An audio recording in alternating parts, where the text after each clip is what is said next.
Hi guys, welcome to All My Novel Ideas. This is Sharon. Today we're going to be back planning two of my monthlies from 2022. I'll be doing February and March. So I use my weeks as the main tool for back planning. When I plan in my weeks, I don't really use the calendar. I tend to go off of my Google calendars more for big dates. So at the end of each month, I go through my daily important tasks and I put those into my week's calendar, mainly so that I can back plan in my techo.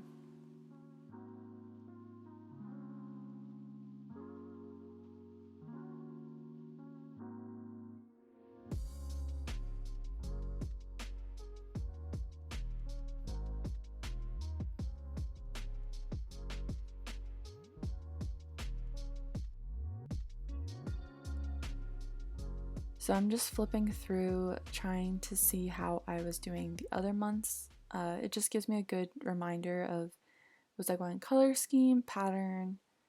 I was looking through my weeks to see if I had used a color for February in 2022, and I had, but it was like this green, and I was like, I don't really think I want to use that for a month that is associated more with like pinks and red because of Valentine's Day.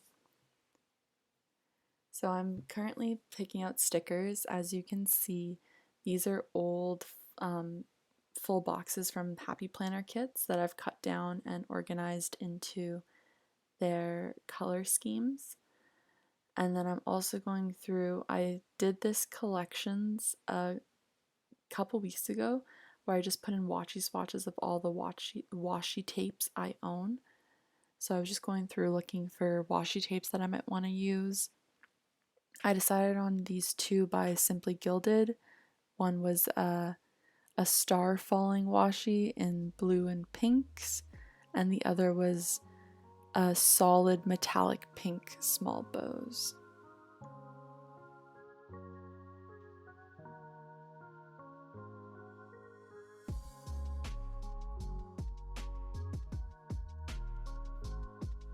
I'm just pulling out all the different possible pinks that I might want to use. Whenever I pull out these different stickers, I don't end up using necessarily all of them, but I like to have them on hand so I can kind of get creative juices going when I go to design how the month will look. Sorry.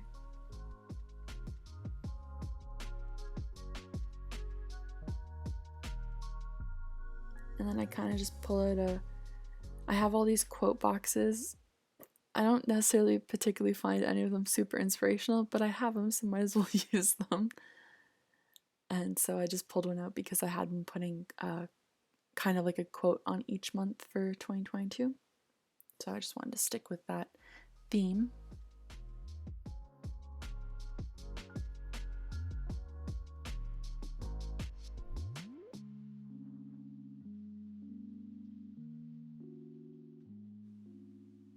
So I'm just trying to pick a color that I think would go out of my tombos that I think would go with the monthly stickers. I ended up deciding to pick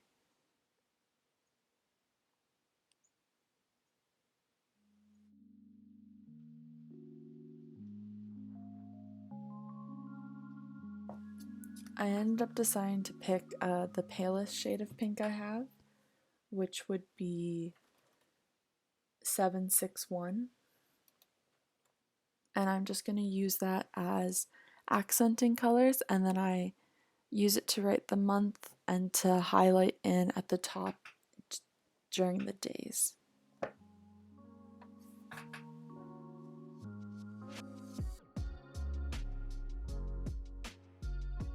I'm not too particular about being super neat. I try to keep it within the lines, but it's more adding a pop of color to signal that this is a different month from the previous.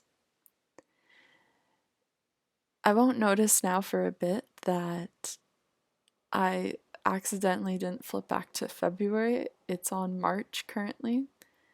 but we'll sort that out in the future. When I filmed this, it was during a heat wave here in like southern Ontario, but I also think in New York State. It was about in my house, it was like it was 78 degrees Fahrenheit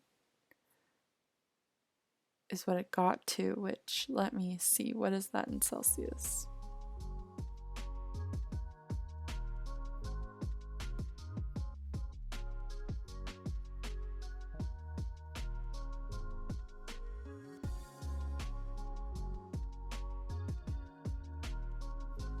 So it was about 25 degrees Celsius inside. Outside the house, we were having days where it felt like 40. It was like with Humidex, it was probably around 30. So I did these two monthlies in the span of one evening, and I felt so gross after because the tape was sticking to everything, and at the same time it didn't want to be super sticky anymore because it was humid. It was a struggle, but we sorted it out. We got them done. um, oh, I didn't mention all three of those tapes are simply gilded. The pink floral underneath was also one that I ended up deciding to go with. So I usually block out the calendars with the washi tapes on the days that are no longer part of like the month. So as you can see, this is March. March started on, I guess, the Tuesday. So I was blocking off, but this is obviously the wrong month. So we will be sorry. I think I realize it soon. No, I don't. Because I go and I put in a time block for a work here with like the monthly color of February. But that's okay. Mistakes like that, you kind of just can't do anything about them, so you gotta just let them be.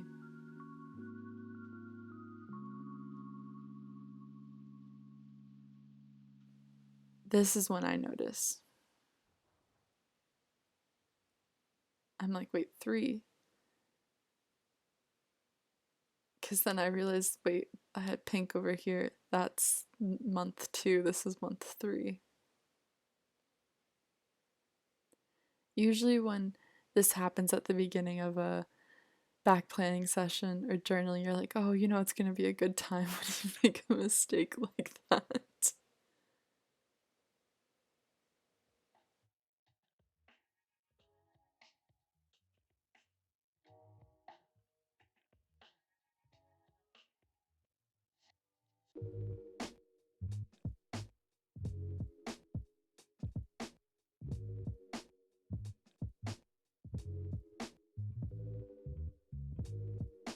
So now I'm just doing it on February. Luckily, February and March, when there's only 28 days, have start on the same day, so I didn't need to cut any more washi tape, but for the top of the corner, but the bottom of the calendar I needed to.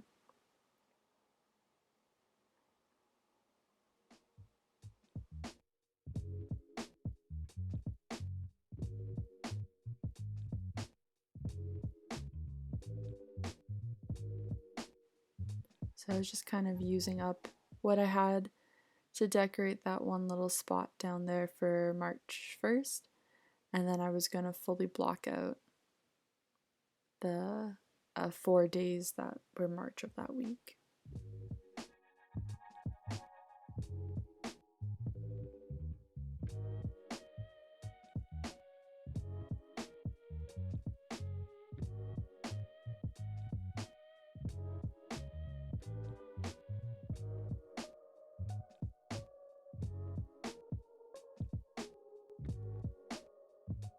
I like doing my monthlies like this. It's kind of like that fun uh, decorative planning that I think is still popular in some planner areas, but was really popular when I first got into planning with like bullet journals, where people would do like monthly spreads in like happy planners or Erin Condren's, or I guess passion planners, I believe. It's also, though, I have all this excess stationery, so it's a nice way to use stuff up, and that's also why I'm not too afraid of all that excess washi that I'm not using. I'm not like hoarding any of that. I have rolls and rolls of this stuff, so it's fine when you cut off extra and you're like, whatever. So I'm trying to be more, not so, I guess, precious with my things, where it's like, oh, I have to be super exact. If you cut too much off, that's okay. The goal is to eventually use up. I'm not trying to hold on to these products. Just taking a drink of tea there. This was filmed in the nighttime, so I would have been drinking orange pico.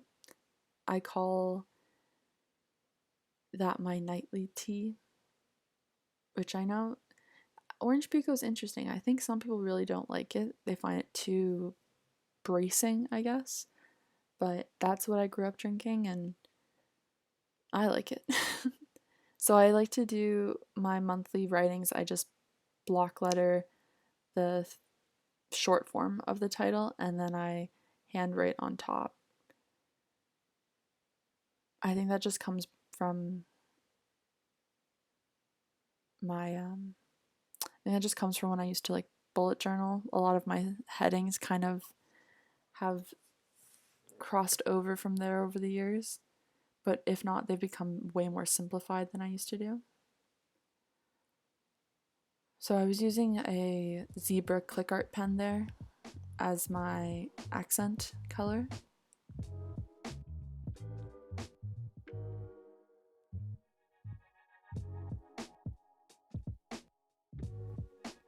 And now is when I start to plan out the different days that will get stickers and need to be highlighted. So when I do that, I cut from these full boxes. I usually cut like triangles or solid across, but I often start with triangles.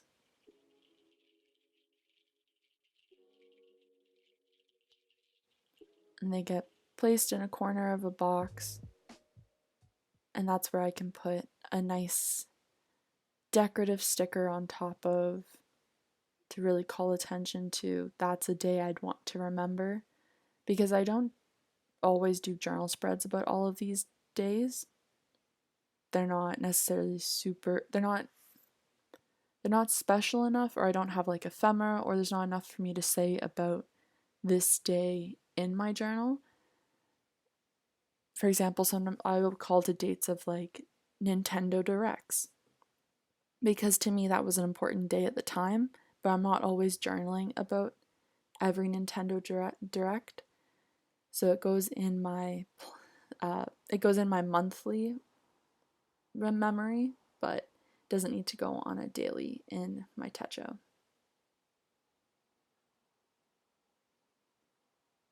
There's really no pattern to how I decide if it's going to be a triangle or it's going to be a rectangle. I kind of just go with the flow. Sometimes I'll be like, oh, I shouldn't use this sticker pattern here because I've used it too many times, so let's use a different one. But there's no rhyme or reason. I just kind of, as I get inspired, I do something. And then I don't hold on to these once I've cut into them, unless if I have more than 3/4 of a square left, I'll hold on to this sticker to use in another spread. But if not, I'm like, I'm trying to use up my Happy Planner stickers. So if once it's done, it's done. It's time to throw it out.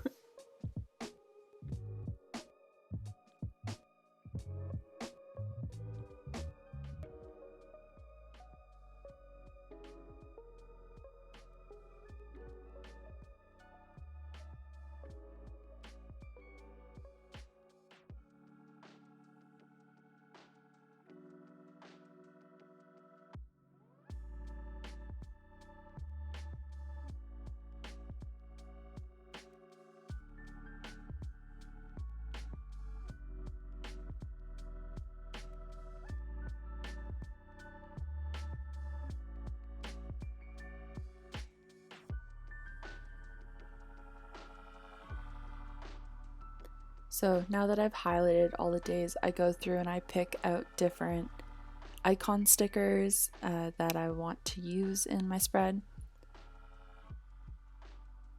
I use a mix of Comfy Monsters Co., Paper and Milk, Fox and Cactus, and Whimsical Cat Studio, but I believe Whimsical Cat Studio is now called Whimsy.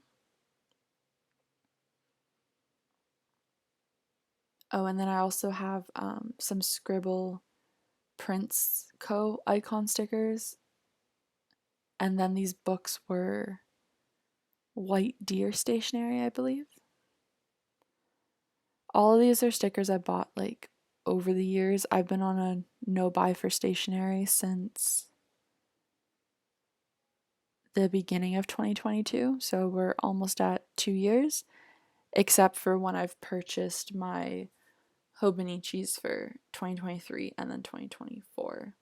I'm allowed to essentially buy my journal and planner, but I haven't purchased anything else except for this one roll of washi tape last year that I bought when Helen of Coffee Monsters Co. did her collaboration with Wonder Pens, because I was like, that's my favorite stationery shop and that's my favorite sticker shop, so might as well buy it.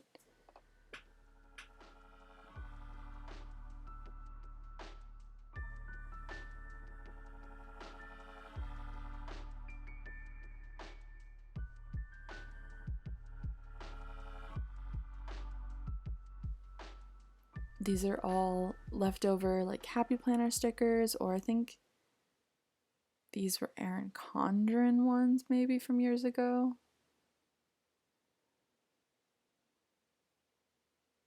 And I just put them on this reusable sticker book because it allowed me to throw out a bunch of things I wasn't using and then also collect all of the ones that I'm like, let's use these up. So it's easier to flip through in that format. And in my weeks, I actually have like a page where I have stickers that I've completed this year, and I've completed a number of icons from the Happy Planner sticker books, so I'm pretty happy about that.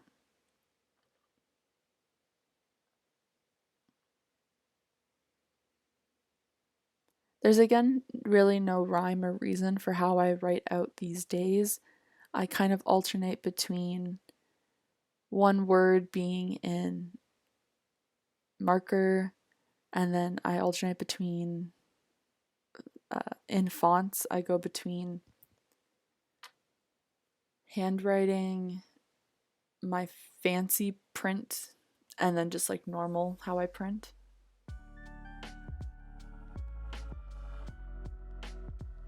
It's basically just off of feeling as I'm writing in that particular box.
So now I take the other squares that I pulled out for large deco and I cut into these quote ones because I'm not going to use the box as it is. I like to cut around the quote more, make it smaller and fit better with what I have on my page.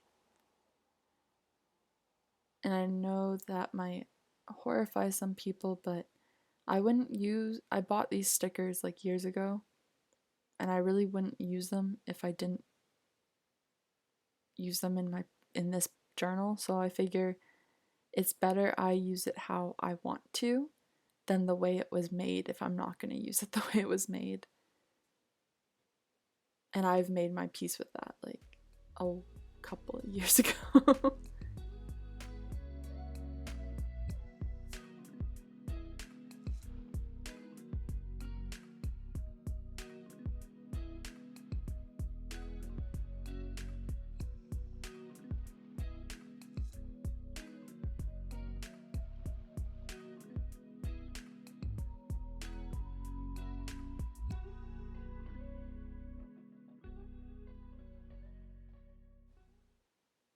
I'm just fussy cutting these flowers just because I think they would look nicer, and then they kind of blend more in with the spread, I find.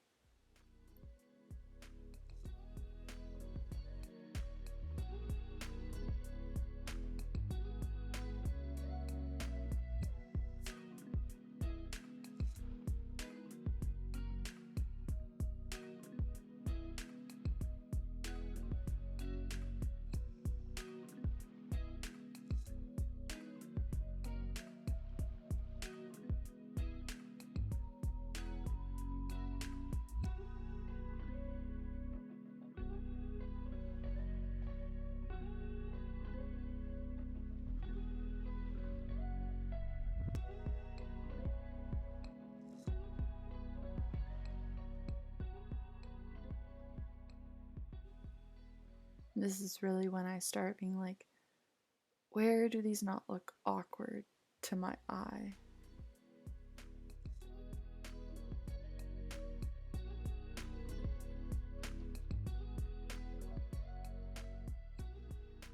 Which is really funny to think about it, because I'm going to be the only person looking at this in the future.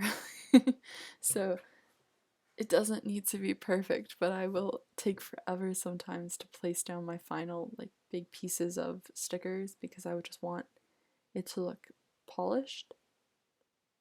And I guess that's when the conundrum comes in, because there's everything else about the spread does not look very polished, but in my head I'm like, oh, this part needs to look right. So I was pleased with this final outcome.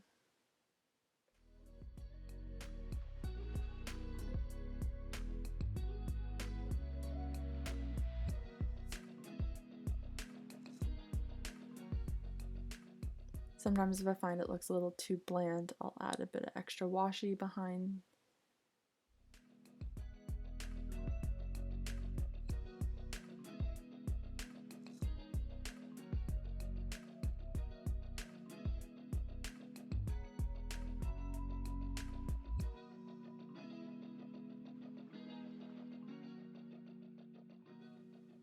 The only problem with fussy cutting things like this is they are harder to peel back off from the backings.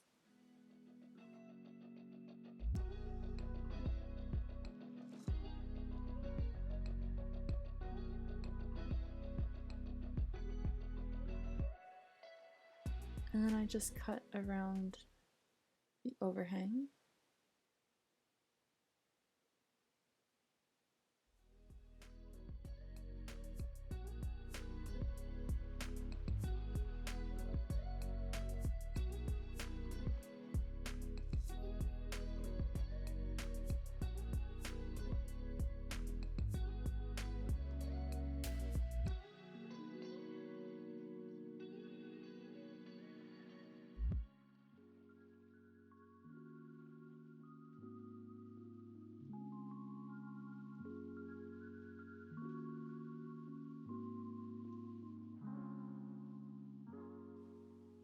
And that's February. All done. Pretty happy with. I lied to you, sorry, there's a finishing touch.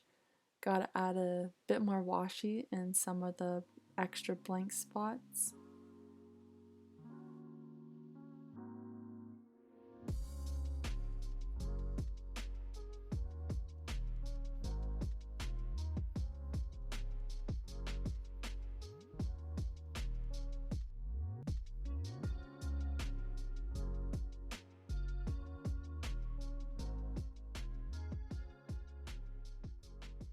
Just fixing up the placement of that washi. I felt a bit crooked and crowded.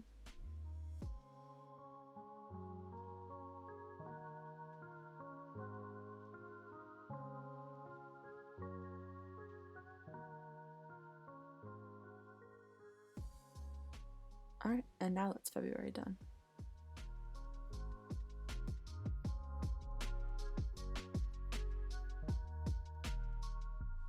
So for March, we decided to go with 985, a very yellow-ish theme. I don't know why. In my head, March is often yellow. I guess well, no, spring showers bring May flowers is April. I don't know. I guess yellow in Toronto, like in Ontario, and other parts of Canada can be quite gray and colorless. So can February, but I guess in my head I don't need the sunshine as much in February, whereas in March I'm like, okay, it's time for some sun now, people.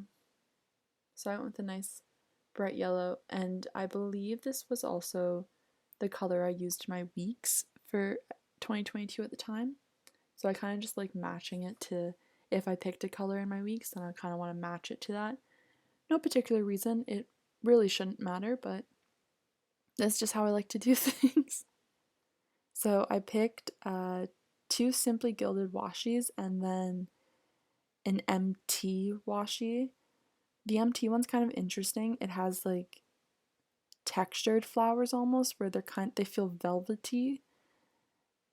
And so it's like a yellowy flower one, like new blossoms. I guess really in my head I was thinking April showers bring May flowers, because I clearly was thinking flowers.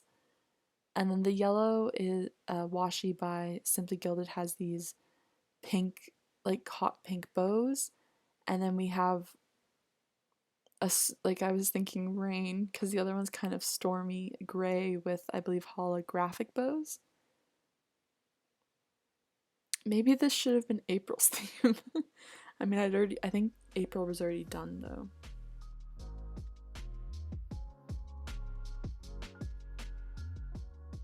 though.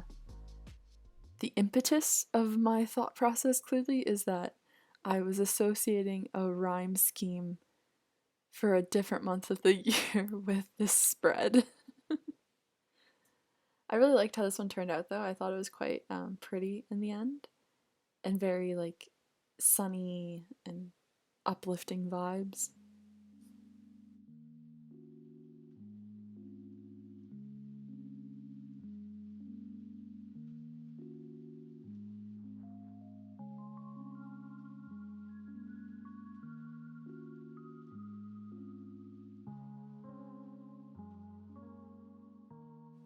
So yeah, this March just continues more of the same for what I did for February, where I put my washi down on the days that aren't in the month. As kind of, I always start like that because it kind of blocks out, it kind of creates a nice framing of the month to me. So then when I'm putting down my stickers and my icons, I know what it's going to look like.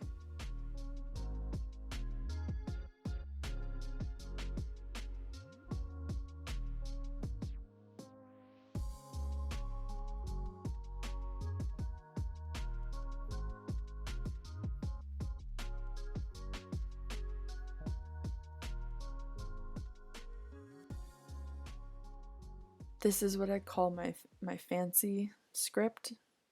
it's just arbitrarily me choosing certain letters of the alphabet to be lowercased and certain letters then to be uppercased. But like that lowercase a is not how I write A's when I'm just writing. So that's why it's my fancy script, even though I think it looks more uh cart not cartoony. I guess more innocent, more childlike kind of script. It's very my script tends to look like someone who does a lot of math. So this looks like someone who is a creative student, I guess. I don't know if that made sense to anyone, but in my head that was like, yeah, that's the perfect comparison. So for our highlighting stickers, I picked two black and whites and then a nice bright yellow. I thought that'd be a good contrast against everything.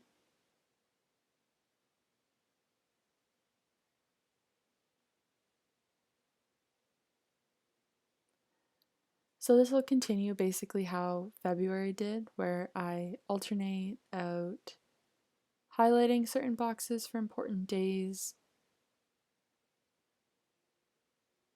Again, just no rhyme or reason, just kind of going with the flow. Yeah. How's your September been for everyone? I've been reading a lot more this month because I realized I had gotten to the end of August and I hadn't started on my reading goals for the year, but I had read a lot of fan fiction and I was like, okay, fan fiction can be great, you know? There's some phenomenal writers out there who just do it for free and wow. But we should also maybe better our mind by reading some fiction and we set a goal. I had originally said I was going to read 100 books this year, which sounds unobtainable, but I have done it previously. Either way, I'm not going to make that because I didn't really start reading until August 31st. But I've read 8 books as of now. Uh, 4 of them have been audiobooks. I listened to my first audiobook earlier this month. It was Animal Farm, and I picked it because it was available at the library and it was only going to be 3 hours. And I'm like, okay, that seems like an easy way to start audiobooks. And I couldn't decide if I liked it. And then I listened to Fahrenheit 451 and I was like, okay, I mean, it's kind of a decent way to listen to some of the classics that I might not have gotten around to reading. Really didn't care for Fahrenheit. I really didn't care for Fahrenheit 451. I don't know. I found it interesting. I some of both of those classics I think would have meant more to me had I lived through the times. Like the I didn't realize reading, you know, when you read books like that in school, usually you have talks with your teacher after or before where they give kind of context or no, I guess like they give context of like when this writer was writing that, so you're like, oh, you can see the themes of what inspired them or what was influencing their thought process at the time. So for Fahrenheit 451, I didn't realize it was about the Cold War for like a until the very end because they kept talking about the war, but I didn't realize they were talking about nuclear war. And I was like, oh, that explains it a lot more. But yeah, I don't know.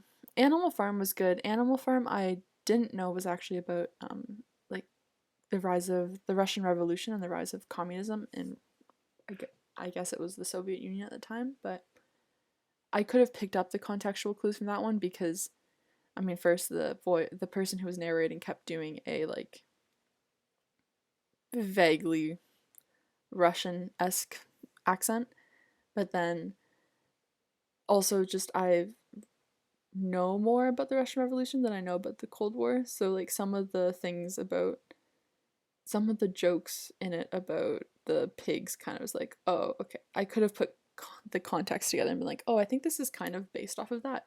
Either way, I didn't have to worry about that because in that audiobook at the beginning, they had like a whole explanation. I'm like, oh, okay, this is interesting. So yeah, I really liked Animal Farm. I read 1984 like when I was in public school, and I have to say I really liked it. I mean, I was like 13 at the time, maybe 12, and it really impacted my view on propaganda. I really learned a lot of lessons from reading 1984 so young. So to then wait so many years before I read Animal Farm is kind of funny. But anyways, so after I read those as audiobooks, I also read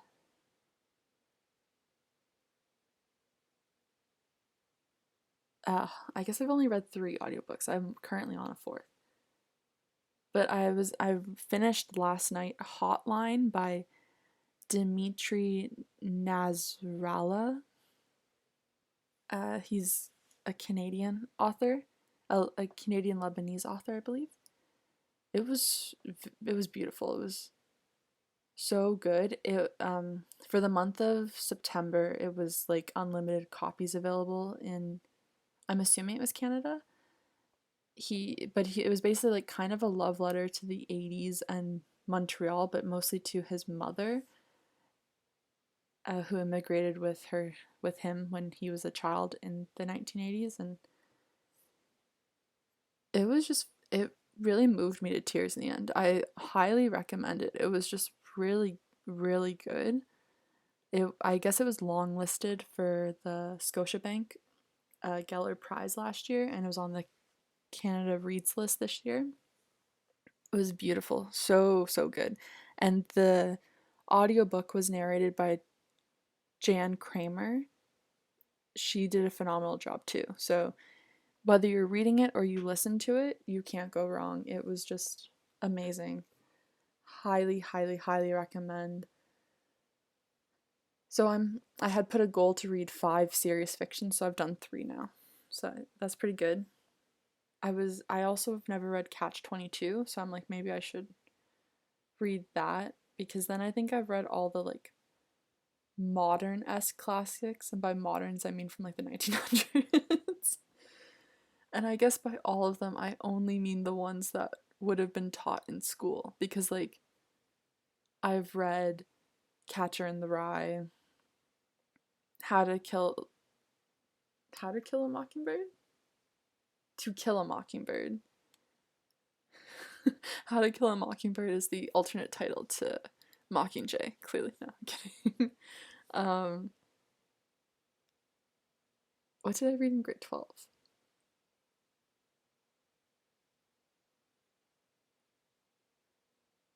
I don't know if you know if you've been through the Ontario curriculum. Wow, I really can't think of what I read in grade 12.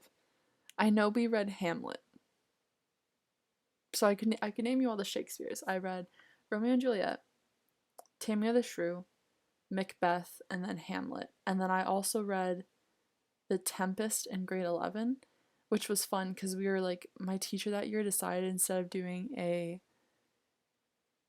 usually you had to read like a literary circle book and you just talked about them in circles, but that year my teacher was like really into plays, so she made everyone read a play, and then we, instead of doing like literary circles, we had to act it out.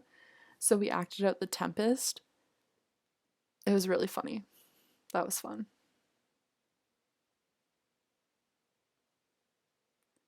In grade 9 you read The Lord of the Flies. Lord of the Flies? No, I think it's just Lord of the Flies. Grade 10 you read To Kill a Mockingbird. Grade 11 is Catcher in the Rye. What's grade 12?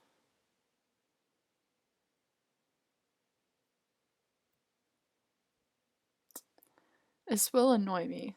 I will remember it. Doesn't matter.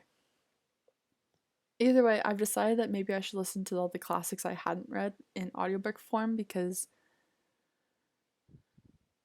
I don't know, just kind of felt like a nice, I realized I didn't at first I didn't think I liked audiobooks, but now I'm like you can listen to audiobooks and like do things, and it's really opened up the amount of books I can read in a short amount of time, because while I was listening to these audiobooks, I would then stop listening to them and then I would go and read a book.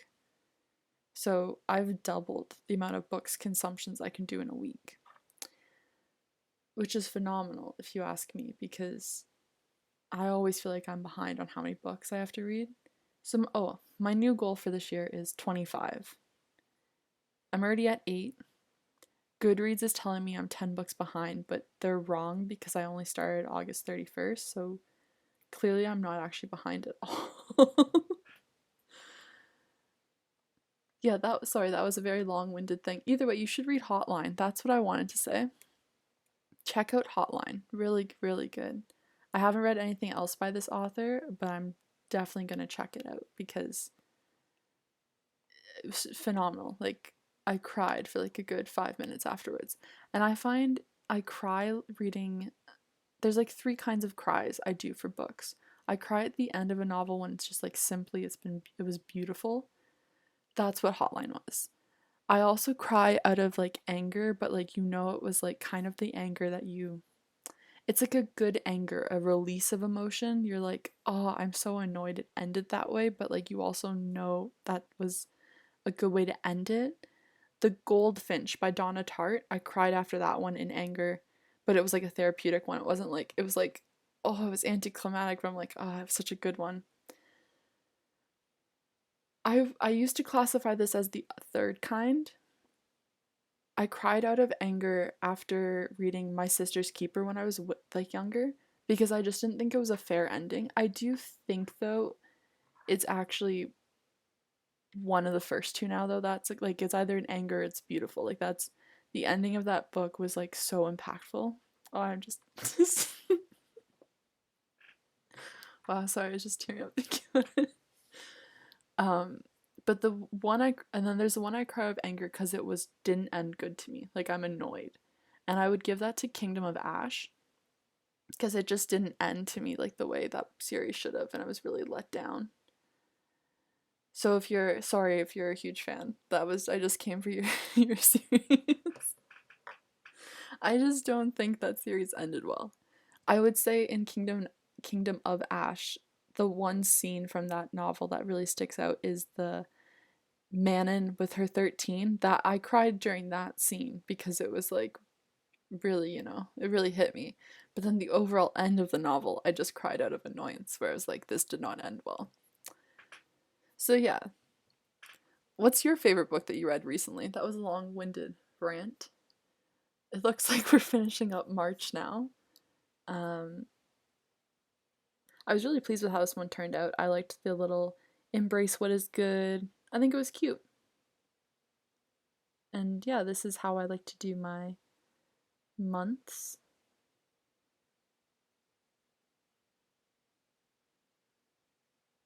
So yeah, read Hotline.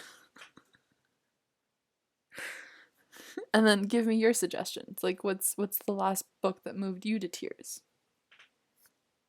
And also let me know if you think Kingdom of Ash ended good and you disagree with me. That's totally fine too.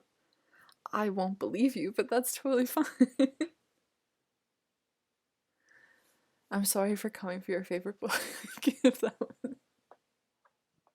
You don't deserve that. You can tell me that it's a good book. I'm sorry.